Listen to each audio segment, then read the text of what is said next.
Sabi nga nila, in business, you don't earn money by just selling whatever. Correct. You earn money by solving problems. Yes. Wala namang course sa college about e-commerce. Until now nga, medyo wala pa rin. Oo. Tagal na, di ba? Nobody's teaching us, walang mentor.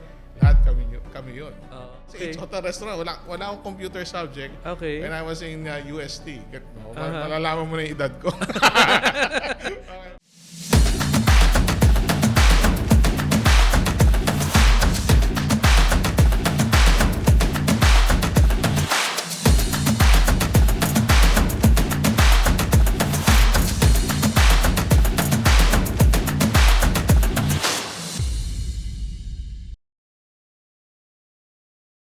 Yes. And kumusta, Sir Chester? Better than good. Yes. No? And para sa ating audience, as background, ano po yung business natin ngayon?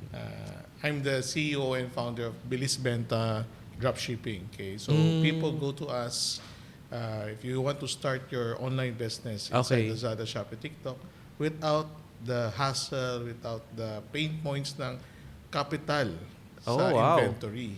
Interesting ha, at marami ngayong interested sa mga ganyan na magbenta online.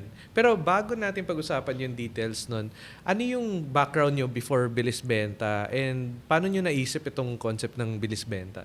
It started year 2015. Okay, when I enter into e-commerce without knowing anything. Talaga? As in zero knowledge. Bakit nyo naisip mag-e-commerce? Because nakita ko sa US yung Amazon. Okay. And yung pumasok yung Lazada year 2015, people were thinking Lazada is, ano yan? Laundry soap? Yan ba yung swimming school? Di ba? So, Oo, kasi may... Lazada. May Lazada, swimming school, di ba? Lazada pala yun. So, that's the time where doon kami nag-start. Okay. And during those times, medyo struggling talaga si Lazada mismo kasi bago siya, Yeah. bago yung market, and kami yung few merchants ng Lazada that stay with Lazada. Okay. Because during those times, medyo magulo pa. Ano yung binibenta nyo nung time na yun? I remember I started with watches, then naging multi-category seller ako. So when I say multi-category seller, meron akong pet accessories, meron akong toys, meron akong clothes, meron akong shoes. So daan-daan ko gino-grow into multi-category seller ako during those times. Okay. Oo. Pero it was very hard that time kasi we don't know if Lazada would, kung yung sisimula si Lazada, wala pang Shopee yun. Oo. Hindi mo alam kung matatag ba si Lazada kasi medyo magulo talaga. That's why hindi lahat ng seller nagstay with Lazada during those times. Okay. Marami rin umalis kasi magulo nga, hindi nababayaran ng tama. Pero kami yung sabi namin, subukan natin to. Baka maski hindi nababayaran, ma-figure. Parang birth pains po kasi yan ng every company or every business. Tsaka bagong-bago yung industry nung time na yun Yes. na hindi mo alam, ano ba yung online selling, di ba? Yes, Ganun. yes. Okay. So bago po kasi siya. Okay. So we are one of the few seller na nagstay with Lazada. Then eventually pumasok si Shopee. Then after 2 years again, pumasok si TikTok. So yun yung parang journey ko before Bilis Benta. So I was a multi-category online seller with the 3 platform. Ano yung mga naging challenges nyo during that time na nag-start kayo Lazada, Shopee, TikTok? Nung early times pa, nung ini-introduce pa lang yung concept ng online marketplace, yung mga gano'n. Ano yung mga naging challenges nyo? First is the team. Okay? Of course, wala namang course sa college about e-commerce. Until now nga, medyo wala pa rin. Tagal na, di ba? And syempre, yung mga skills na nakukuha namin is kami nag-figure out. We have to figure out. Wala namang Trial and error. Trial and talaga. error. Wala namang YouTube. Wala namang wala pa nagbibigay ng content about sa YouTube, how it works really. So kami talaga nagta-trial and error, how to get more sales, how to be more effective, efficient in sales, in operations, in warehousing. So we're all figuring it out. So yung trial and error, ang dami yun. And pero good thing also, di ba? Kasi yun yung parang natutunan namin na to how to grow the business from the scratch. Correct, No? correct. Nobody's teaching us, walang mentor, lahat kami yun. Oo. And lahat ng mga learnings nyo, dun sa mga challenges na yun, kinolate nyo, dinocument nyo, and yun na ngayon yung value na pinoprovide nyo ngayon. Of course, yes. So one reason fast forward po tayo, one reason na nagkaroon ng Bilis Benta is because nakita ko yung mga pain points, no? So actually, before creating Bilis Benta, I'm not a techie guy. Hindi naman ako techie guy. Okay. Hotel restaurant management na walang computer. talaga? Wala akong computer Course? subject. Oo. Subject. Kasi Okay. it's hotel restaurant. Wala akong computer subject. Okay. When I was in UST. Malalaman mo na yung edad ko. okay. So, typewriting class pa kami noon that time, di ba? Yung mga QWERTY, yung mga ganun. So, imagine Okay. mo getting into this industry without knowledge. But, pag tinignan nyo po right now, because yung mindset ko to really know the industry, know the details. Hindi ko na kailangan marunong mag-code. Hindi man ako sa Correct. ganyang level. But understanding how it works, it really pays off. And seeing and solving the pain points. Sabi nga nila, in business, you don't earn money by just selling whatever. Correct. You earn money by solving problems. Yes. That's why sa mga ka-fellow business natin, na really figuring out, ano tama ba ginagawa ko sa business ko? The main question is, are you solving a problem? A problem. Yeah. Correct. So, Yung business mo talaga, it's a solution to a problem. Yes. Di ba? Na kapag merong isang wala doon, like meron kang solution pero hindi naman niya talaga sinusolve ang isang problem, walang business. yes, or there's a business but it won't sustain you. Correct. Oo, sabihin natin, baka ano ka lang, self-employment pa lang yan. Ikaw lang tsaka yung mga kamag-anak mo yung bumibili sa'yo. yes. Ganun. Oo. Galing. And then after nitong mga trial and error, lahat ng mga na-figure out nyo, binuo si Bilis Benta, naging smooth ba lahat? Of course not. Okay, so the journey of an entrepreneur or starting up a business would never be smooth. Okay, kung naging smooth po yan, again, hindi po business yan, pinasukan natin. Yan no? ang real talk. So the pain points that Bilis Benta is solving is, kasi nakita ko po I'm a seller. So two things I saw, bakit ko ginawa ang Bilis Benta and created Bilis Benta. First is, I always go to factory in China to order. Okay. So I deal with factories in Ano China. to, every year? Na... No, in a year before, 6 to 8 times ako nasa Wow! China. Talaga? Yeah, when nagsisimula po ako. So I deal with factories. Okay. And one time in the year 2017, I was in the economic zone, parang EPSA natin, dyan Okay. sa economic zone na ano. Oo. Tapos meron ako isang factory owner na kausap. And nakita ko may Lazada pouches. Okay. And tinanong ko siya, bakit may Lazada pouches ka? At nakita ko nagbabalot sila ng Lazada pouches. Oo. Tawa lang siya ng tawa. That laugh, Oo. talagang hindi ko makakalimutan. Okay. And tinanong ko siya, ano yan? Mm. Sabi niya, these are Philippine orders. Sabi niya. From China. From the factory. From the factory. From the factory Wow. will go directly to China. That was early 2017. Wow. Wow, di ba? Before pandemic pa. Before pandemic pa. Okay. Okay. Pag uwi ko, hindi na ako makatulog nun.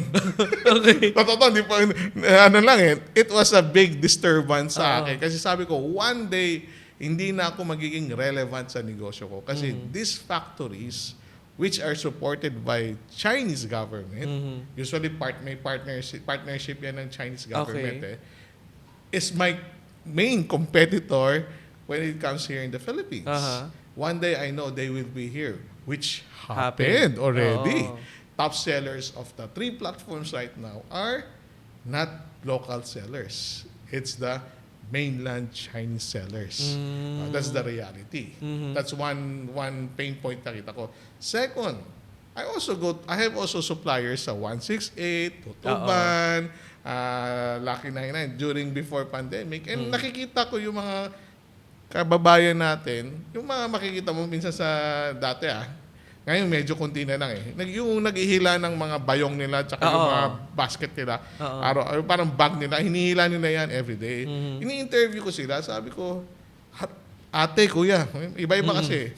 Araw-araw na tayo nakikita dito kasi doon kami sa supplier. Pag-usap ko, araw-araw tayo nakikita. But taga saan ka pa? Minsan nasa Bulacan, minsan nasa Cavite. Malalayo sila. Binabiyahe nila. Binabiyahe nila. Okay. Sabi ko, bakit kayo araw-araw nandito? Kita ko yung problem. Kasi po, fast break lang po kami. Hindi yung malaki capital namin. Okay. Kung ano lang kaya namin na ibenta, takbo kami. Balik.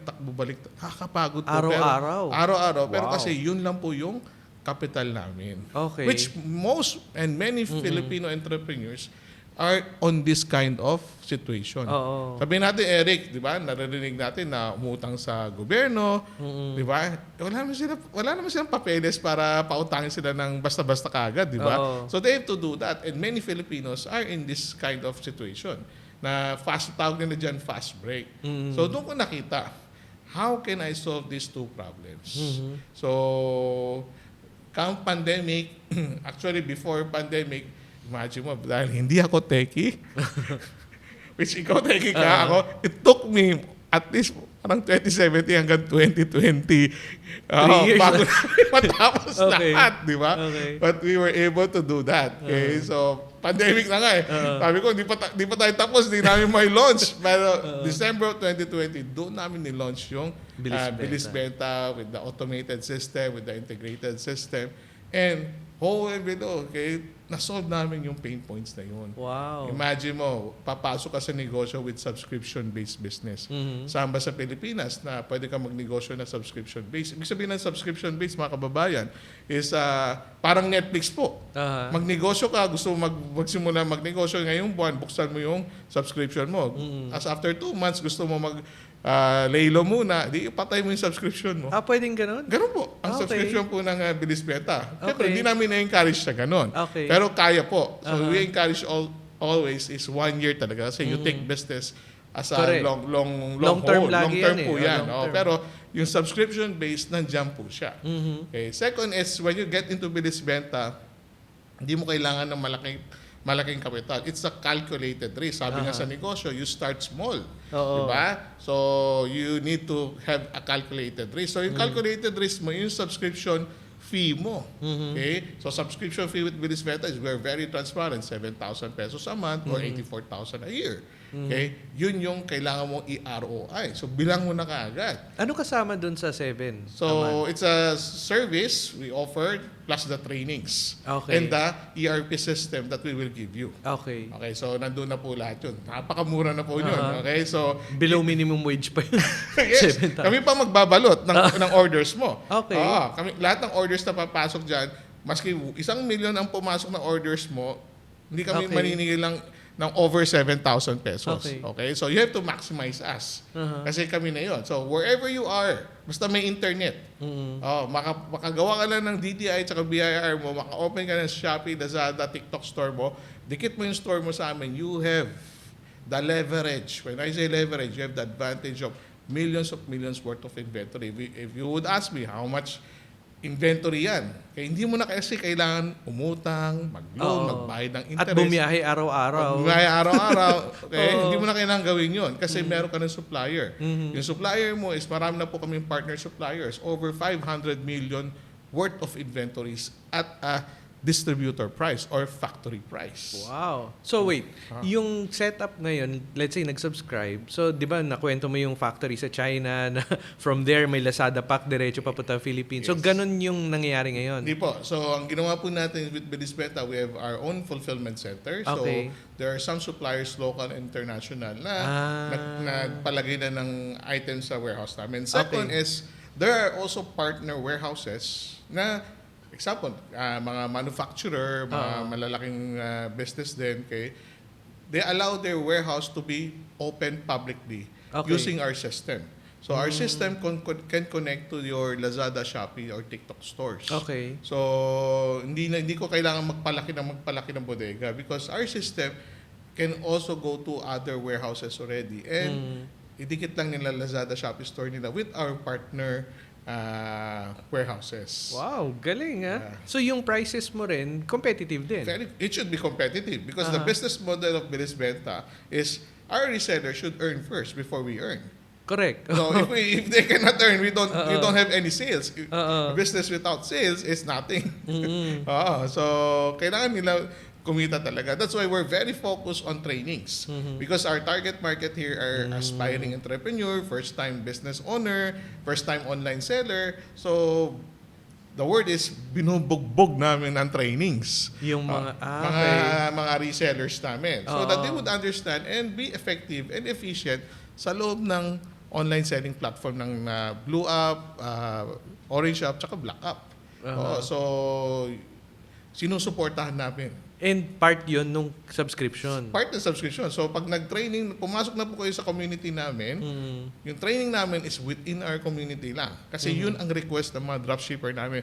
Sir, wag yun na ituro to sa labas, please lang. Talaga? Kasi effective eh. Okay. May kita sila eh. Uh-huh. Efficient. Pag tinuro namin to sa public, wala na advantage yung mga community, yung nasa community po namin. Oo. Hindi ako nag-gatekeep. Syempre, of course, I have to protect my community also. That's why, if you think you want to learn more, pero mo, 7,000, everything you get, the inventory, the fulfillment service, and the trainings, okay, super sulit. Because kaya i-ROI. Hindi ho gastos pag pumasok sa Bilis Benta. Dapat yumaman ka pag pumasok ka sa Bilis Benta. Kasi yun po yung goal namin. Hindi rin kami nagninegosyo para mamigay. Sa totoo, Correct. namimigay po Tama. kami. Sa umpisa, tumutulong po kami. Pero of course, at the end of the day, is dapat meron ding revenue at meron ding profit si Bilis Benta kasi may sinusustain din po kaming empleyado, may sinusustain Office, kaming office, warehouse, marami po yun. Correct. Hindi po biro po yun. That's why ang business model po ng Bilis Benta is shared inventory, shared resources. So you leverage us. Yung na-mention mong community, ilan na siya, yung community members? Okay, right now, umabot kami ng 15,000. Wow! Yes, umabot kami ng 15,000. Nagkaroon lang ng issue si DTI at BIR at ang government natin na all online seller are required to get their own DTI and BIR. That was last year. Recently lang, yeah. So we have to tell everyone. Siguro ito yung challenge na talagang mabigat na challenge sa amin. You know, we're building a big community already. Then we have to tell all our community, guys, pasensya na po kayo kasi may bago tayong batas. Ko-comply tayo. Ayaw ng Bilis Benta maging colorum at maging illegal. Correct. So we have to require everybody to get their own DTI and BIR. Hindi biro po yun sa mga maliliit na entrepreneur. So, pagdating doon, may assistance din si Bilis Benta? Or So, what we did is, kumuha kami ng mga accounting firm para i-assist sila, para iayos nila yung DTI-BIR nila. So, yun lang ang magagawa ng Bilis Benta. Correct. To refer them to an accounting firm. So, sa kanila po, kung gusto nila magkaroon ng at ituloy ito, they have to start from zero again. So, yun ang isang malaking challenge sa amin last year. Kasi yung DTI, yung compliance, which most businesses, okay, meron tayong tinatawag na compliance department. Compliance issues. Okay. Diba? Kagaya yun, biglang nagbigay ang gobyerno natin ng ganyan. So, bigla kang maiipit sa ganyan. Diba? What will you do? Will you quit or will you continue? Yeah. Diba? Maraming sellers po nag-quit because of this compliance issue. Halos I think the kalahati nawala sa platforms, maliliit na seller. Okay. That's why for us naman, this is naging I think naging mas better. Kasi nakita namin yung more serious seller and more dedicated seller or tsaka more serious entrepreneurs na gusto business talaga. Mag-business talaga. And compliant. Yun yung importante. Importante kasi we have to susunod tayo sa batas. Diba? Correct. Yeah. Grabe, ang galing. Ang daming mga learnings sa ating interview today. Ang daming mga lessons. No? Ako, ang mga takeaways ko dito. Una is kahit hindi mo alam, kahit bago yung industry, pasukin mo, trial and error, no? At i-document lahat. Figure it out yourself. Kasi lahat ng mga learnings dito sa mga trial and error na to, sa mga challenging na mga businesses, pwedeng yun yung maging value mo sa mga susunod mong mga customers. Hanapin nasan yung pain points or problems na sinusolve nung business mo. Kasi lahat talaga ng business is a solution to a problem, no? Or a resolution to pain points. And very important, no, yung trainings. Sa lahat ng mga natutunan ni Sir Chester doon sa trial and error na yon nung nagsisimula pa lang 2015 yung Lazada sa Philippines, sila yung mga una na nagbebenta doon. Yung mga trial and errors na yon, yung figure it out yourself, no, yung mga pain points na natutunan doon, yun yung naging value ngayon na binibigay nila through trainings, binubugbog ng trainings, yung community ng Bilis Benta. thousands of members ng community ng Bilis Benta. And sa lahat ng business, hindi talaga mawawala ang challenges, lalo pagdating sa compliance. So very important, kapag magtatayo tayo ng business, tayo ay not colorum, kung hindi dapat ay compliant.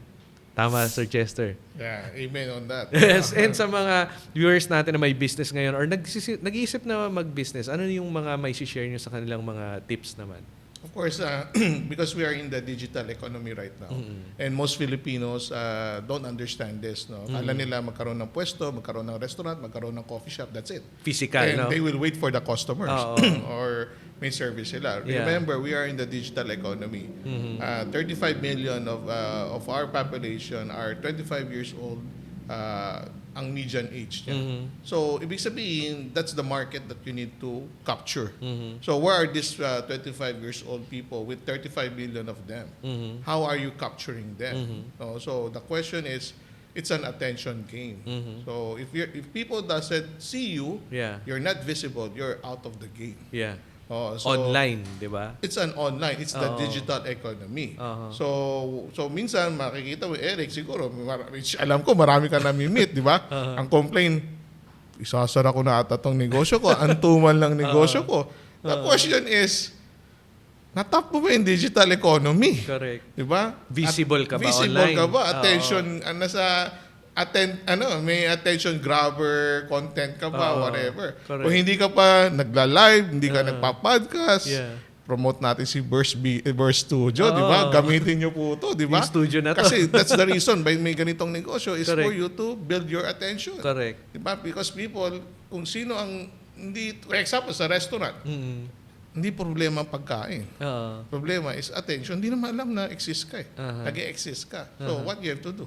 Correct. Diba? So, maski na, mas masarap yan, tsaka chef talaga nagluluto. Ikaw, recipe lang ng nanay mo. Pero dahil marunong kang gumawa ng attention at nakita ka sa which is nasa mobile yan usually, okay, people will try you. And Yes. there magsisimula na yan. Diba? Correct. Isang viral na video lang nga Yes. yan. Possible yan. Very Diba? important. Yes. Talaga. Galing. So sir, sa mga viewers naman na gustong malaman itong secret trainings ng Bilis Benta, paano sila magiging part nitong community? Okay, so you go to the website, www.bilisbenta.com.